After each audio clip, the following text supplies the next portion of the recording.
Is Prince William's beard growing on the Princess of Wales? Plus, Meghan Markle is the main attraction in an event at Venice. Did you see what we did there? Katie, we are so Loved clever. it. Loved that.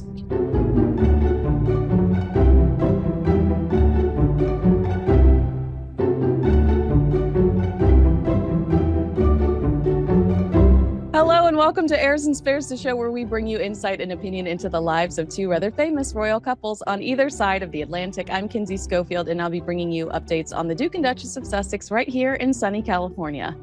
And I'm Katie Nicholl, and I'll have all the latest news from the Prince and Princess of Wales here in the UK. And Kinsey, I think we're going to kick off with a story that we're not going to pay too much attention to, but I don't think we should ignore it completely because it has made headline news. It was on the front page of the Sun newspaper overnight. But this break-in that happened at Windsor Castle, where two masked burglars got onto land in Windsor Castle. They stole a tractor and some farm equipment.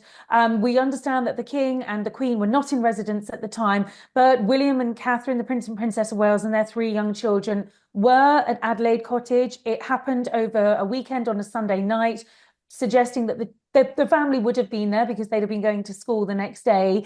We're not going to get too involved with it because the palace, we've spoken to the palace today, they of course will not comment on any security related issues. But I think stories like this do tend to generate alarm. I think it's worth pointing out that the theft happened some distance from Adelaide Cottage. It wasn't like it was William and Kate's backyard, but of course it's still a cause for concern. We know that they live in a small cottage where there are outbuildings, so they do have as you would expect, a very thorough security unit taking care of them. That said, I'm sure a story like this probably will have shaken them up. Not so much that they'll be rushing back to Kensington Palace because they love their new life in Windsor. But of course, I think stories like this do show that even behind, the fortress of a castle or a palace, the Royalston can be vulnerable. When I've walked through the Windsor grounds, and as you said, this happened, a little further off of that, still within the vicinity, but further off, it feels like such a sanctuary. I don't know when the last time you were there was, but it just feels like I'm in Disneyland sometimes. I'm happy. It just feels so safe and secure, and visually, obviously, it's stimulating. So I think when we hear about this, we're concerned because it is such a beautiful space, and we hope that it stays safe and secure. But wow, what a beautiful place that the Prince and Princess of Wales get to experience so often. Well, I think they are also clearly very happy living in Windsor. They obviously feel very safe and secure there. I think most people would be surprised by just how normal their lives are. They'll jump in a car, they'll do the school run. And I think that's all very much within the protection of Windsor Great Park. So, as I say, no comment out of Kensington Palace on this because it's a security related issue. But everything I'm hearing from my sources is that, this isn't really too alarming for William and Catherine. They feel very safe and very happy in Adelaide Cottage, as they well should. And speaking of the Waleses, of course, in the past few days, we've had, I think it's fair to say, a pretty unusual and very candid insight into this year, which has been a remarkable year for the royal family. This is, of course, the year we've had two shocking cancer diagnoses, both the King and the Princess of Wales. They've both spoken about this. They've spoken about their cancer journeys. We've sort of been let into their lives in a really unusual and candid way. But the one person we haven't spoken to, and I think the one person who has shouldered so much in all of this, is the Prince of Wales. And William gave an impromptu interview to the Times newspaper whilst he was still in Cape Town for the close of his Earthshot Prize. And of course, this is quite a few days ago, but this was a big enough interview that it sort of continued to make news for many days. In it, he talked about how this past year has been brutal, how it's really taken its toll on him and his family. And I have to say, I read that interview and thought how courageous of him to speak out. I thought it was absolutely right of him to speak out, given all the work that he's done in the field of mental health. I think it would have been strange to have got to the close of this extraordinary year without hearing from William.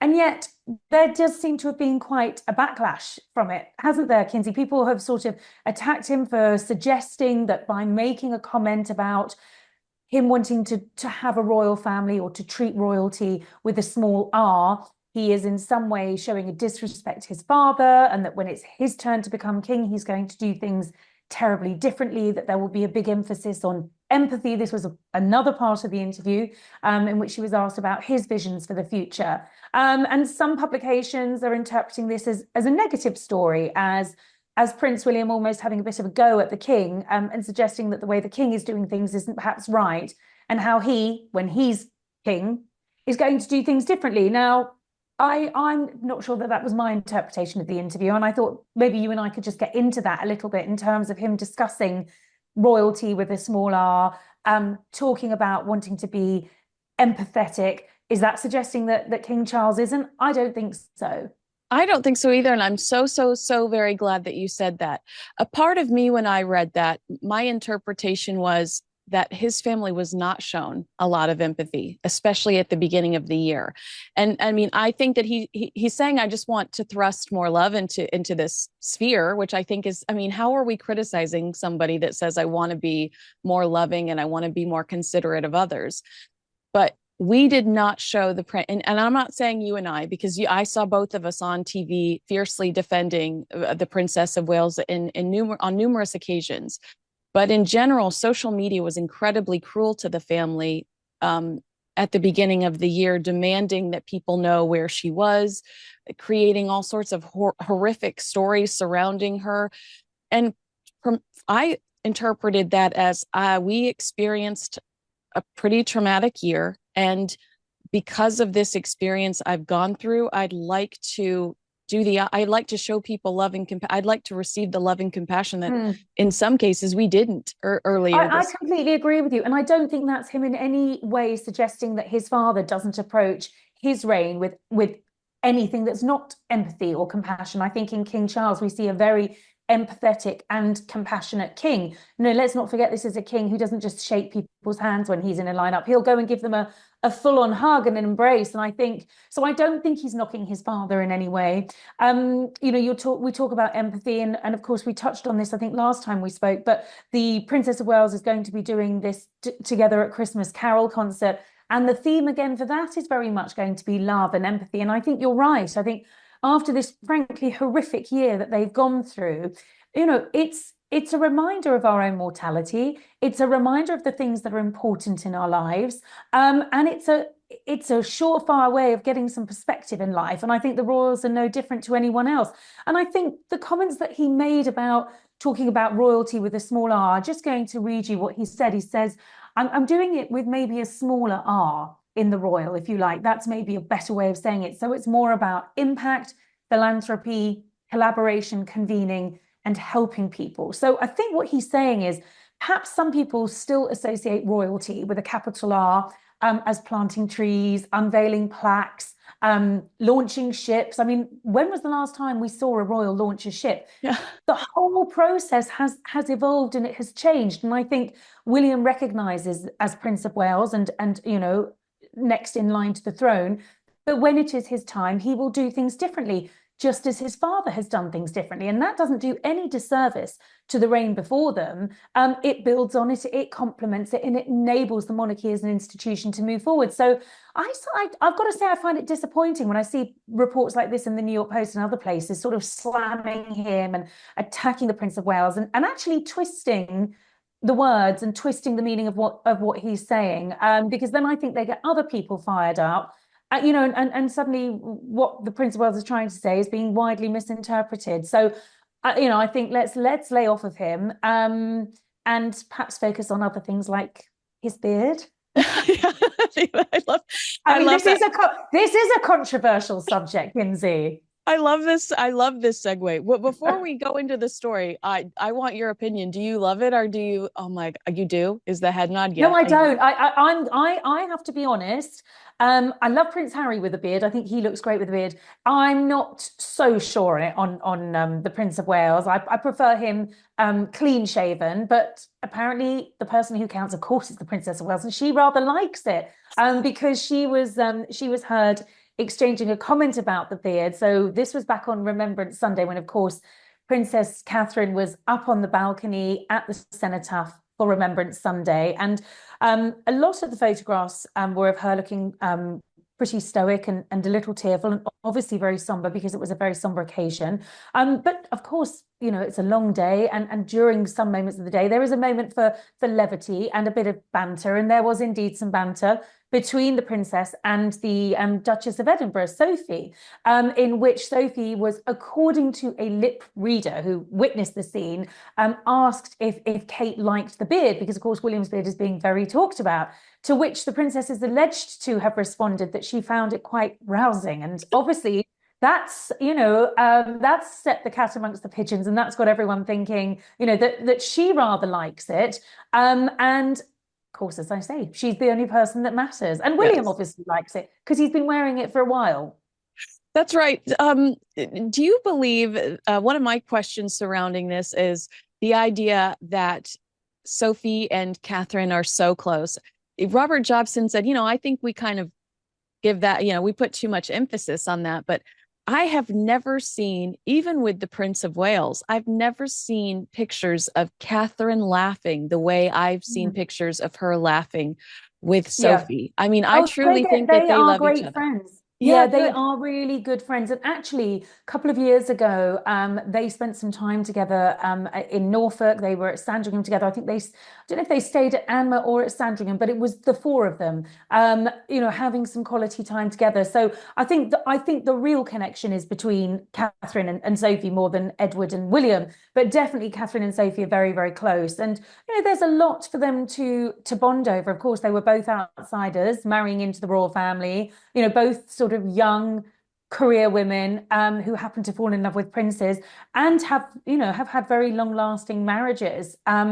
Both adored by the late Queen. And I think in many ways they're very similar. They're not trying to rip up the royal rule book or shake up the institution or do anything too differently. They know their roles, they embrace their roles. They're very diligent, they're very hardworking, they're very devoted to the crown. And I think that makes them very popular. And I think they have got a lot in common. And I think particularly when it comes to parenting, of course, Sophie's children, Lady Louise and Viscount James, are older than the Wales's children, but they've raised their children very much in that sort of template of what the Wales are hoping for. So within the confines of royalty, but enabling them to have sort of very ordinary childhoods. And I think that's something that resonates with Catherine and has really bonded those two women. So I actually think it is a genuinely close and authentic friendship that they have. And I think they've become particularly close in this past year. Sophie has been a real support to Catherine. I side with you, and I'm going to tell Rob Job that this is us against him. I'm just kidding. I will ask you before we move on to the Sussexes. It recently occurred to me: do we feel like Prince William has the confidence to rock the beard lately because he has had such a tough year, or because I don't know. I mean, or maybe because the he's Queen just. is no longer here? Because I understood that the Queen didn't necessarily love the beard. Oh, that's true. That is absolutely true. In fact, that's a nugget in one of my books. I can't remember which one, but I remember being told by the Queen's late cousin, Lady Elizabeth Anson, that she really didn't want Harry to have his beard for his wedding. And he didn't shave it off, but she really didn't like it. So who knows what she'd make of William's beard if she was here. But listen, perhaps he just feels like a bit of a change. We'll have to see how long it sticks around for. But if the princess finds it rousing, then I suspect it's going to be on for a while longer. It's hilarious. I love that word too. I've got to start adding it in my vocabulary more often. Now, I wanted your opinion on this because here in the States over the weekend, News Nation reported that a former classmate of Prince Harry's at the Royal Military Academy, Sandhurst, called Prince Harry submissive and happy in his relationship with Meghan Markle. And it was a really odd quote, but the classmate said that Prince Harry really liked to be ordered around, which I thought at a military academy, shouldn't that be, shouldn't you be taking orders and, doing what you're told? The source said he really liked to be ordered around, told what to do. And sometimes if the attention wasn't on him, he would do little things to get the attention back on him. News Nation at the time attributed this behavior to Harry being the spare. That's kind of how they justified it in this report. And they say that Harry seeking attention has traveled into his adult life. Now, you were around a young Prince Harry. Mm. Do you believe to me, I feel like I've seen him challenge authority over the last 4 years. So I don't know if I necessarily believe that part as much as I do believe that he probably went out of his way to get attention as a Yes. young I, man. I would completely agree with you. And I think, I think back to the young Harry that I sort of certainly grew up with in my career as a royal reporter. And at the time I was in and out of nightclubs with both of the brothers and polo matches and all sorts of social occasions. I wouldn't say Harry was submissive. He was always very extrovert, very outgoing, certainly wasn't someone that liked to be told what to do, or dominated in any way. Um, but I would agree with the suggestion that he can be a bit of an attention seeker. He'd be always be the court jester, always be the one joking around, liked to be the center of attention. And I'd noticed, when they were out, when they were drinking, if the spotlight went off of him for too long, he'd sort of do something to reclaim it, something funny that would have everyone in stitches, usually some kind of a drinking game. So that fits. But of course, I'm talking about, a Harry, what, Single 15, Harry. 20 Yeah. years ago, right? So, Do you remember when he um, fell into the pool at like a club? He fell into the yes, pool. yes. That's one Yeah, of I my mean, favorite not Harry many, moments. many, many antics. That always had him center of attention, and actually very liked. He's very, very popular. People were very drawn. He was incredibly magnetic. If you were in a room with Prince Harry, you would always be drawn to him. He had such charisma. And I think that's something he's still got.